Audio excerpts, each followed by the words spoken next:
সম্প্রতি সোশ্যাল মিডিয়ায় কিন্তু একটা আলোড়ন সৃষ্টিকারী ঘটনা ঘটেছে। এর হাতে কিন্তু বাবাকে না ফেরার দেশে পাঠানো হয়েছে। এই বিষয়টি নিয়ে কিন্তু অনেকেই অনেক কথা বলছে যে বাবা নাকি ধর্ষক ছিল, যার কারণে কিন্তু মেয়েটি তার বাবাকে না ফেরার দেশে পাঠিয়ে দিয়েছে। বিষয়টি একটা জিনিস খেয়াল করে দেখেন, কতটা নির্মম, কতটা নির্দয় হলে কিন্তু মানুষ এমন একটা কাজ করে। বিভিন্ন সোশ্যাল মিডিয়ার তথ্য থেকে জানা যাচ্ছে যে মেয়েটিকে নাকি প্রতিনিয়তই তার বাবা ধর্ষণ করত, যার ফলে তিনি সেই পরিপ্রেক্ষিতে খুবই রাগে তার বাবাকে না ফেরার দেশে পাঠিয়ে দিয়েছে। আবার অনেক তথ্য আসছে যে মেয়েটি নাকি সমকামিতার মধ্যে লিপ্ত ছিল, যার কারণে কিন্তু মেয়েটি বিভিন্ন সময় তার মেয়ে বান্ধবীদেরকে নিয়ে হোটেলে বা রিসোর্টে যেত, এবং যার ফলে তার বাবা সেগুলো দেখতে পেত না, সেগুলোকে ঘৃণা করত। তার বাবা না করায় তার বাবাকে না ফেরার দেশে পাঠিয়ে দিয়েছে মেয়েটি। বিভিন্ন জনের কিন্তু বিভিন্ন মন্তব্য আসছে, আসলে সঠিক কোনটি সেটি কিন্তু এখনো পরিপূর্ণভাবে জানা যায়নি। তো পরিপূর্ণ আসলে তদন্ত না করলে কিন্তু জানা যাবে না।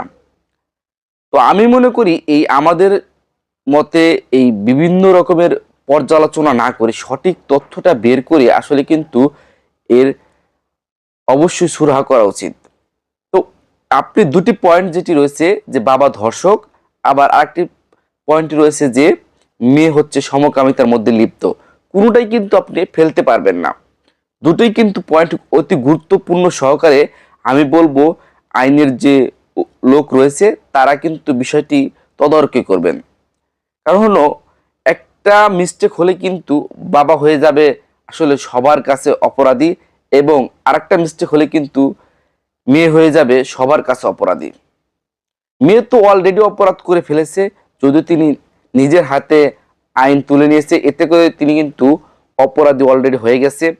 তো আমি মনে করি যে বাবা আসলে কি ধর্ষক ছিল কিনা, নাকি বাবা তার মেয়েকে শাসন করতে গিয়ে প্রাণ হারালো, সেটির কিন্তু আসলে সঠিক তদন্ত করা উচিত।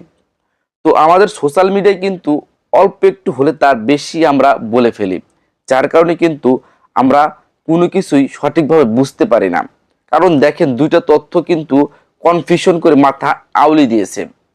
তো সঠিক তথ্যটি অবশ্যই আমাদের সামনে আসবে এবং আমরা সঠিক তথ্যটি পাবো, এই আশায় কিন্তু রইব। তো আপনার মতামত কি, আসলে এই মেয়েটি অপরাধী নাকি মেয়েটির বাবা অপরাধী, সেটি কিন্তু অবশ্যই কমেন্টস করে জানাবেন।